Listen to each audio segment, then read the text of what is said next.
Alors, petit avertissement, cette vidéo nous permet de vous présenter l'une de nos théories sur les Animaux Fantastiques 3. Alors, on vous conseille de rester bien jusqu'à la fin de la vidéo. Elle est un petit peu longue, on est désolé, mais on a vraiment envie d'avoir votre avis sur cette théorie que nous vous présentons aujourd'hui au sujet du mystérieux Ordre du Phénix.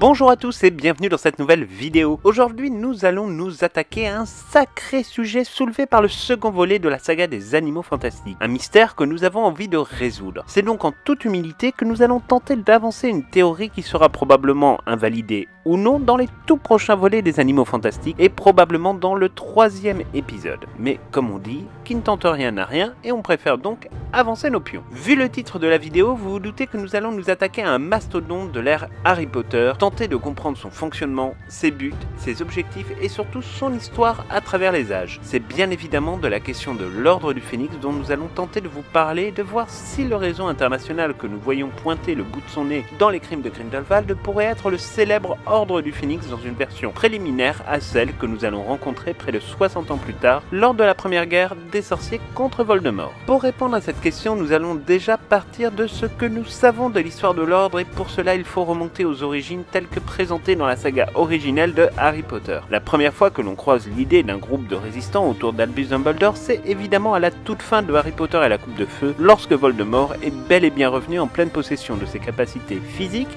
et magiques. Le nom de l'Ordre du Phénix n'est pas indiqué dans le 4e tome, bien entendu, c'était un des éléments gardés secrets jusqu'à l'arrivée du 5e tome, qui à l'époque n'avait encore pas été ni publié ni écrit. Cependant, nous assistons après le retour de Harry Potter du cimetière de Little Angleton à la refondation de l'Ordre du Phénix. La scène se déroule à l'infirmerie de Poudlard où Harry tente de soigner ses plaies physiques, les plaies morales, elles, malheureusement ne se soignent jamais véritablement. Lorsque Dumbledore le rejoint après une énième dispute avec Cornelius Fudge, alors ministre de la magie, il est entouré d'une bonne partie de la famille Weasley, de Sirius Black sous sa forme de chien, de Minerva McGonagall, d'Hermione et de Severus Rogue, en plus évidemment de Madame Pomfrèche. Dumbledore sait que des mesures doivent être prises en urgence compte tenu de la réaction du ministre de la magie, qui ne veut aucunement croire à un retour de Lord Voldemort. Cette perspective, il est vrai, on ne peut plus effrayante et difficile à accepter lorsqu'on connaît la peur que ceux qui ont connu la première guerre peuvent ressentir à la simple évocation du nom de cet auguste individu. Cependant, compte tenu de la situation et de l'immobilité du ministère de la magie, il est évident que laisser trop de champ à Voldemort pour préparer sa nouvelle quête du pouvoir est un risque bien trop grand à courir. Dumbledore ne veut pas attendre et ne veut pas prendre ce risque-là.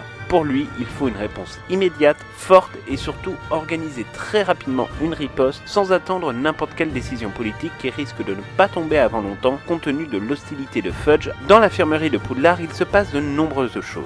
Tout d'abord, Sirius accepte de montrer sa vraie nature sous sa forme humaine à des inconnus comme Molly Weasley qui frôle la crise cardiaque ou encore Rogue qui lui se dirige plutôt vers une rupture d'anévrisme compte tenu des souvenirs qu'ils ont en commun. Dumbledore dresse presque un inventaire à la Prévert des gens qu'il faut prévenir et surtout réunir. Il se lance dans l'évocation de certains noms comme Remus Lupin, Arabella Fig, Mondigus Fletcher, des gens qui faisaient partie du premier ordre du Phénix ou tout du moins de celui qui a combattu Voldemort lors de la première tentative de celui-ci pour s'emparer du pouvoir. Évidemment, beaucoup sont morts depuis ou gravement blessés, les troupes ne sont donc pas bien nombreuses semble-t-il, mais Dumbledore veut remettre tout le monde sous tension, mission que Sirius accepte. Se tournant ensuite vers Rogue, Dumbledore demande à Rogue de reprendre son rôle d'agent double auprès de Voldemort afin de collecter le plus d'informations possible sur les plans du Mage Noir et sur les gens qui le rejoignent. Dumbledore réussira même à convaincre Sirius et Rogue de faire une sorte de paix des braves de manière provisoire, car l'important désormais est de mettre de côté les haines personnelles pour se concentrer sur quelque chose de plus important que tout, la bataille qui s'annonce et qui sera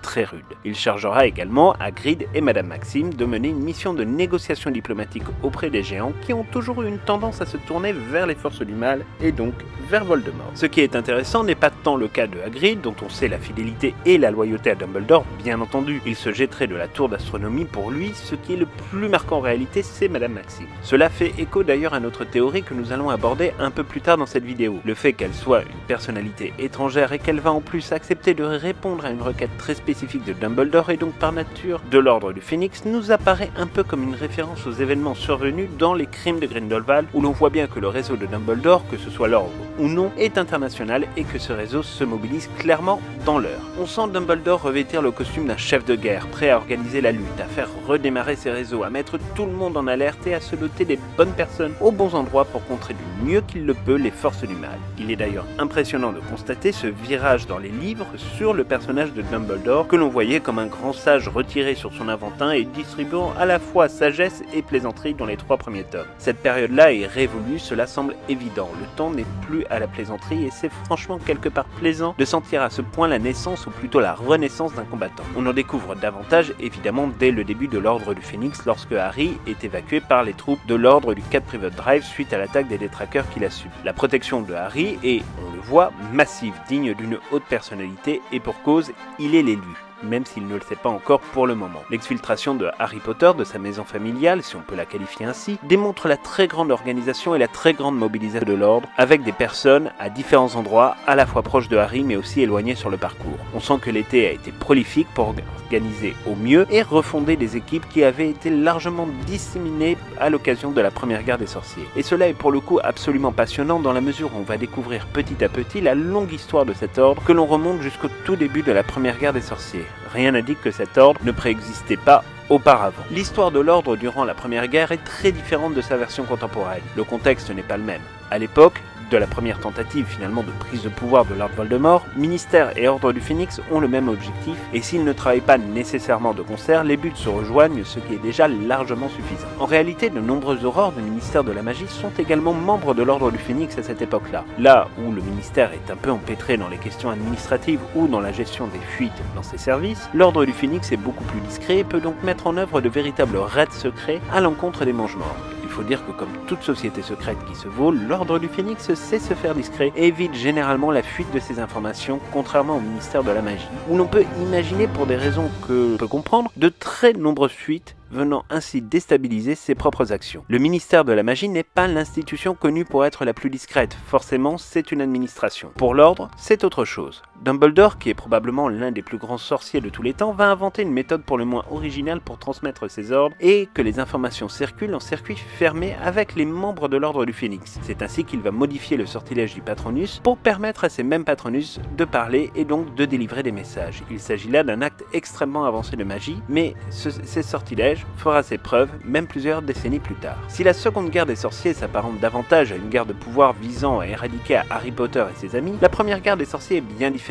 C'est une guerre de longue haleine, une guerre plus globale et qui n'a pas les mêmes objectifs ni la même temporalité. Dans la période de cette première guerre des sorciers, Voldemort et ses Mange-Morts ne se contentent pas de cibler uniquement des personnalités opposant des résistances. Ils visent également des Moldus principalement, mais aussi des Némoldus pour créer une véritable panique dans tout le Royaume-Uni. Ils ont ensuite méthodiquement attaqué tous les sorciers qu'ils considéraient, au vu de leurs idéologies nauséabondes, comme étant des traîtres à leur sang, comme par exemple des membres de l'Ordre du Phénix dont l'ascendance était pour le coup sang pur. Ce fut le cas par exemple des 2 frères de Molly Weasley, Fabian et Gideon Privet, dont on vous parlait d'ailleurs dans une précédente vidéo sur la généalogie de la famille Weasley et que nous allons vous remettre en fiche juste là-haut. Il faut dire que l'Ordre du Phénix ne partait pas véritablement dans cette guerre à chance égale avec l'adversaire, bien au contraire. Ils étaient 20 fois moins nombreux selon J.K. Rowling, proportion qui se répétera d'ailleurs au moment de la seconde guerre des sorciers. Cette situation va évidemment conduire à de très nombreuses pertes dans les rangs de l'Ordre, une situation dramatique qui verra disparaître bon nombre de familles.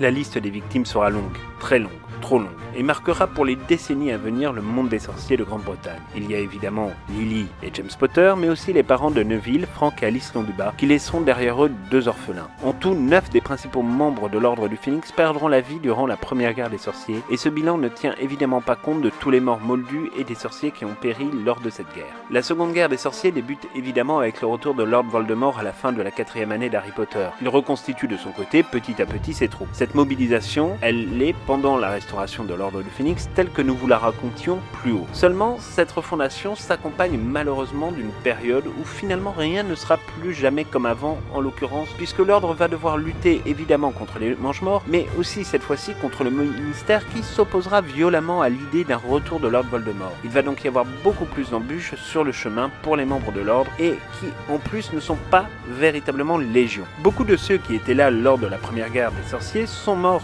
soit ils sont trop vieux, et il a donc fallu faire monter une toute nouvelle génération, notamment avec quelques aurores comme Kingsley Shacklebot ou sa jeune apprentie Nymphadora Tonks. Pendant des mois, la mission de l'ordre va être d'assurer la protection de la prophétie au département des mystères. Il faudra attendre la bataille du même département initiée par l'armée de Dumbledore pour que l'ordre connaisse sa première bataille depuis très longtemps. Bataille qui ne se passera pour le coup franchement pas très bien, même si Dumbledore sauvera la mise à tout le monde. Sirius Black sera tué, Nymphadora Tonks sera blessée, il en sera de même également pour Maugrey Folleuil, et tous les alliés de l'armée de Dumbledore seront également blessés, à l'exception évidemment de Harry Potter. Cette bataille aura néanmoins pour principal mérite de mettre fin au règne de Cornelius Fudge, qui sera remercié définitivement et remplacé à la tête du ministère de la magie par Rufus Scrimgeour. Ce dernier est moins hostile à Dumbledore et à l'ordre du Phénix, mais en bon combattant, il reste cependant relativement suspicieux vis-à-vis de l'ordre et est ennuyé par le fait de ne pas pouvoir mener le combat de concert, ce qui peut s'entendre quand même évidemment. Il n'en demeure pas pour autant un ennemi déclaré de Dumbledore, il tente juste de jouer un rôle dans cette nouvelle guerre des sorciers qui inquiète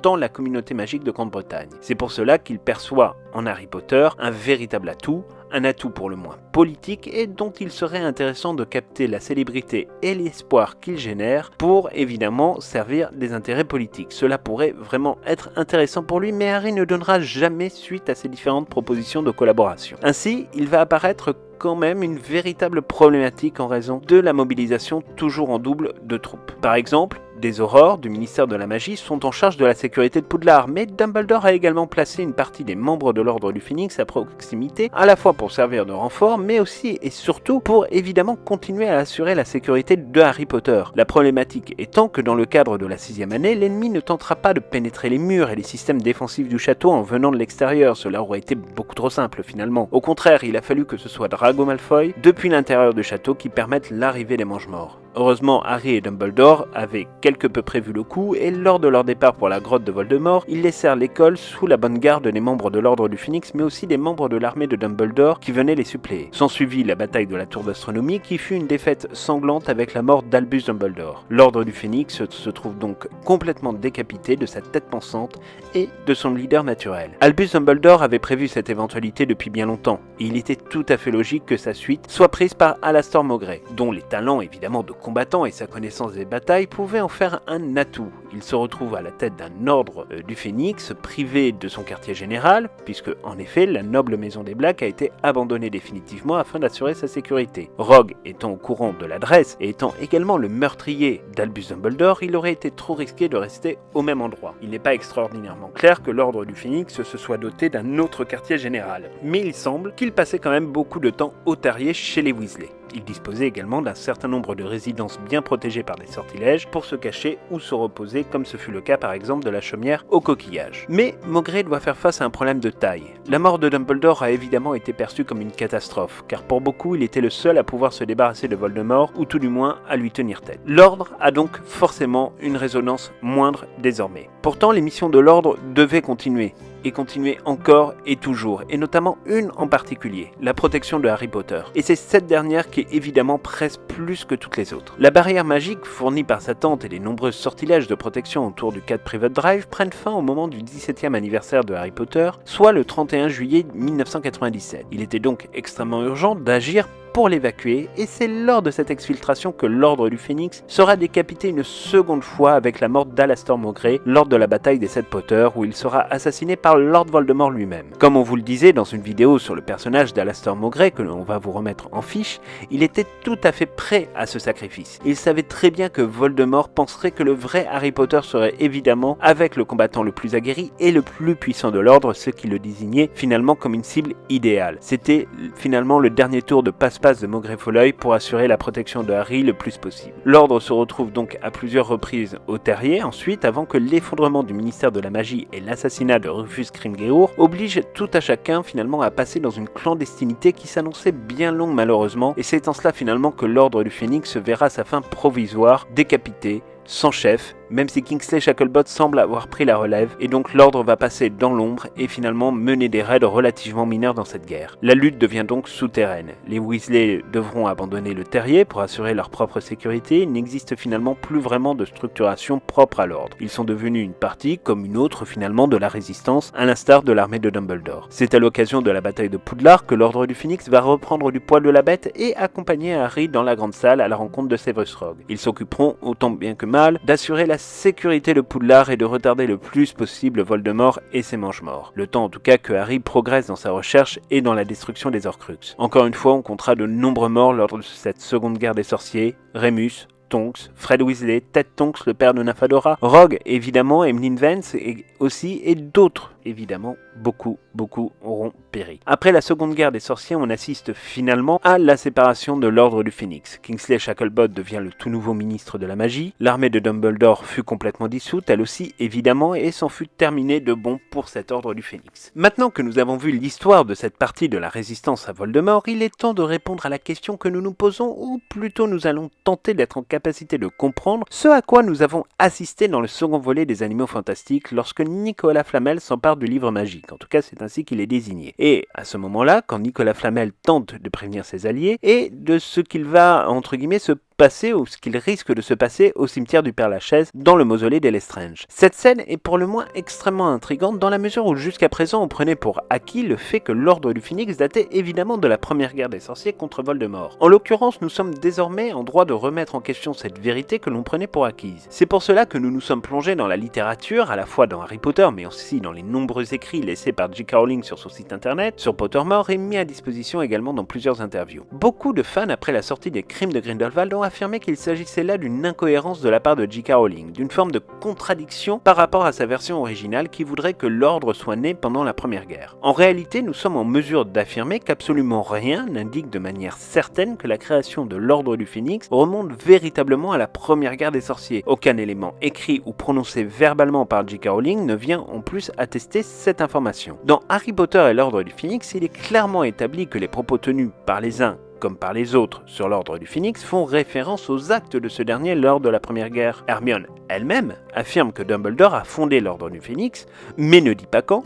Cela figure dans le chapitre d'ailleurs du 12 Quagamond si vous voulez vous y référer. Dès lors, il s'agit là d'un très gros indice qui a été, il est vrai, vicié par l'adaptation cinématographique de Harry Potter et l'Ordre du Phénix, qui, en effet, explique que l'Ordre du Phénix daterait de la Première Guerre des Sorciers. Dès lors, il est aisément démontré qu'il ne peut y avoir aucune contradiction sur ce point s'il s'agit bien de l'Ordre du Phénix naissant que nous apercevons dans les Crimes de Grindelwald. Autre indice dont nous disposons sur la couverture du livre magique utilisé par Nicolas Flamel, figure un phénix que l'on peut voir en détail sur le site de Minalima. Là aussi, il ne s'agit pas d'une interprétation puisque l'on observe bel et bien un oiseau au milieu de la flamme. C'est donc plus qu'un simple indice. Peu avant, dans une séquence assez mémorable à Poudlard, nous assistions à l'arrivée du chef du département de la justice magique, Travers, qui vient tenter de convaincre ou de contraindre d'ailleurs Albus Dumbledore à rentrer en guerre contre Grindelwald. À l'occasion de cette discussion, Travers lui reproche de constituer un sacré réseau de correspondants internationaux sans tenir compte des efforts, pour le coup, c'est vrai, réel du ministère pour stopper Grindelwald. Son accusation place de facto Dumbledore dans une position de chef ou de responsable en tout cas de ce réseau de correspondants. Il est donc quasiment certain qu'il s'agit bien de l'Ordre du Phénix déjà fondé par Dumbledore à cette époque-là. Ainsi, l'Ordre du Phénix n'aurait pas compté une refondation mais bien deux créations pour lutter contre Grindelwald, refondation à l'occasion de la Première Guerre des Sorciers puis de la Seconde. Les Crimes de Grindelwald sont remplis de références au Phénix du début à la fin du film. Dumbledore évoque la légende, on aperçoit le phénix sur le livre magique de Nicolas Flamel et enfin Aurelius est doté lui-même de son propre phénix. Même le générique de fin d'ailleurs est aussi lui-même amené par un phénix. La naissance de l'ordre du phénix semble donc pour le moins acquise dans les Crimes de Grindelwald, même s'il faudra attendre évidemment d'en savoir davantage dans le prochain film des Animaux Fantastiques 3, toujours prévu pour le 13 juillet 2022 et dont le tournage s'est terminé il y a peu. Ainsi, notre hypothèse est une quasi-information finalement de notre part. Nous ne connaissons pas tout de l'ordre, contrairement à ce que l'on pouvait penser annoncé, mais il y a fort à parier que oui, en effet, l'Ordre du Phénix sera bien présent dans l'intrigue des Animaux Fantastiques 3, 4 et 5 et que Dumbledore est déjà à la tête de cet ordre-là. Alors évidemment, l'affirmer est un risque que nous prenons, mais c'est vrai que finalement quand on collecte les différents indices à droite et à gauche et qu'on regarde finalement dans le creux de ce qui a été véritablement dit dans les films et non pas dans les livres de la saga Harry Potter, après tout, aucun élément ne nous permet véritablement de dire que l'Ordre du Phénix est apparu pendant la première guerre des sorciers. Aucune vérité n'a été annoncée comme telle. En tous les cas, donc c'est tout à fait possible au final qu'il n'y ait absolument aucune incohérence ou aucune difficulté temporelle sur la présence de l'Ordre du Phénix dans les Animaux Fantastiques et qu'on va certainement découvrir un sacré paquet de choses. En tout cas, nous, ce qui est certain, ce qu'on attend des Animaux Fantastiques 3, c'est finalement véritablement qu'on puisse voir Dumbledore au final véritablement un combattant dans Harry Potter et en tout cas dans la version cinématographique, il apparaît parfois comme très passif et c'est vrai que ça c'était un petit peu le risque que cette nouvelle saga, alors qu'il est censé finalement en être le héros principal puisque c'est lui qui battra finalement Grindelwald dans la Forêt Noire en 1945, on s'attendait véritablement à avoir un personnage cette fois-ci qui ne soit pas passif mais qui soit un personnage vraiment actif et qu'on le voit finalement se débrouiller effectivement pour battre un sorcier qui est extrêmement puissant, qui s'y prend très bien, qui est très manipulateur et qui évidemment sait s'adjoindre à ses côtés de nombreuses troupes. Et on l'a vu d'ailleurs, magnifiquement bien interprété par Johnny Depp dans Les Crimes de Grindelwald, que le discours de ce personnage est évidemment extrêmement bien suivi par les sorciers, en l'occurrence français, mais c'est le cas également aux États-Unis où il a même réussi à pervertir un certain nombre de sorciers à sa cause, comme ce fut le cas par exemple d'Abernathy, qui était l'un des assistants de Serafina Picquery, la présidente du MACUSA. Donc vraiment on a hâte de voir Dumbledore un peu dans cette posture de chef de guerre, posture qu'on n'a peut-être pas pu voir suffisamment nécessairement à l'écran dans l'adaptation cinématographique des films Harry Potter. Et là pour le coup c'est vrai que c'est quand même une très très grosse attente que nous avons. Finalement, est-ce que Norbert Dragono peut rester le personnage principal? Très sincèrement, il n'y a pas forcément d'intérêt à le laisser comme personnage principal. Albus Dumbledore est un personnage à l'histoire bien plus passionnante, même si évidemment on ne remet pas en cause le talent d'Eddie Redmayne et pour interpréter un personnage qui est compliqué, qui fonctionne avec plusieurs nuances de caractère et beaucoup de problématiques personnelles. Mais voilà, nous ce qu'on attend véritablement, c'est de voir une guerre, de comprendre pourquoi Dumbledore a mis autant de temps à réagir et surtout comment il va s'y prendre. Et comment il va s'y prendre, comme d'habitude, Dumbledore c'est quelqu'un qui n'agit jamais seul ou très rarement. Dans Harry Potter, finalement, la seule fois où il agit seul, c'est quand il va récupérer la bague des Gaunt et la détruire. Mais sinon, c'est quelqu'un qui a toujours eu cette logique de réseau, de construire des partenariats et d'avoir des alliés. Et là, en l'occurrence, quand on voit le livre magique de Nicolas Flamel, où l'on peut voir effectivement d'ailleurs ce sortilège qui ressemble un peu à une méthode du Patronus avant l'heure, où finalement il suffit de faire défiler les photos pour tomber sur Eulalie X, qui est professeur donc à Ilvermorny, l'école de sorcellerie pour les jeunes sorciers d'Amérique du Nord, où là on voit bien qu'il y a une discussion qui peut s'établir. Donc là aussi on peut imaginer que Dumbledore a créé finalement cette magie-là très particulière, très complexe, qui fonctionne en fait sur le même principe que fonctionneront les Patronus plus tard, c'est-à-dire pouvoir se passer les messages sans être dans les mains du ministère de la magie. D'ailleurs il est fort probable qu'on consacre une prochaine vidéo effectivement aux relations qui sont celles qui sont finalement des relations très tendues entre d'un côté Dumbledore et de l'autre côté le ministère, puisque même dans Harry Potter ces relations ont toujours été absolument exécrables finalement dès Harry Potter et la Chambre des Secrets. Donc voilà, en tout cas on a vraiment beaucoup de choses à dire. On espère que notre théorie sera la bonne. On peut pas évidemment à ce stade dire qu'elle l'est, mais c'est vrai que nous on prend le risque tout du moins d'affirmer que oui, l'Ordre du Phénix a bien été créé pour lutter contre Grindelwald. Dites-nous dans les commentaires vos avis, ça nous intéresse un petit peu de savoir ce que vous avez pensé de cette séquence et comment vous analysez finalement les éléments qu'on vient de vous livrer. En tout cas voilà, c'est tout pour cette nouvelle vidéo. On espère vraiment qu'elle vous aura plu, que vous aurez appris plein de choses. En tout cas nous c'est une vidéo qu'on a pris vraiment plaisir à écrire parce qu'il a fallu qu'on se plonge vraiment dans beaucoup de volumes de Harry Potter et qu'on surfe beaucoup sur internet finalement pour regarder les interviews de J.K. Rowling, essayer d'analyser un petit peu ce qu'elle pouvait raconter sur le sujet de l'ordre. Donc voilà, pour nous c'était vraiment quelque chose qu'on avait envie de vous présenter, du contenu vraiment qu'on avait envie de vous partager, et on espère que ça vous aura plu. En tout cas pour tous ceux qui nous rejoignent comme d'habitude, on vous souhaite la bienvenue. N'hésitez pas à vous abonner à notre chaîne pour être tenu au courant finalement de toutes nos vidéos. On en sort 2 par semaine, une le mercredi et une le samedi, puis parfois vous avez une vidéo bonus quand l'actualité le nécessite. Et pour tous ceux qui nous suivent depuis très longtemps, encore merci. N'hésitez pas à nous laisser un petit pouce pour nous faire comprendre que vous aimez nos contenus, et on se retrouve donc très bientôt pour une toute nouvelle vidéo.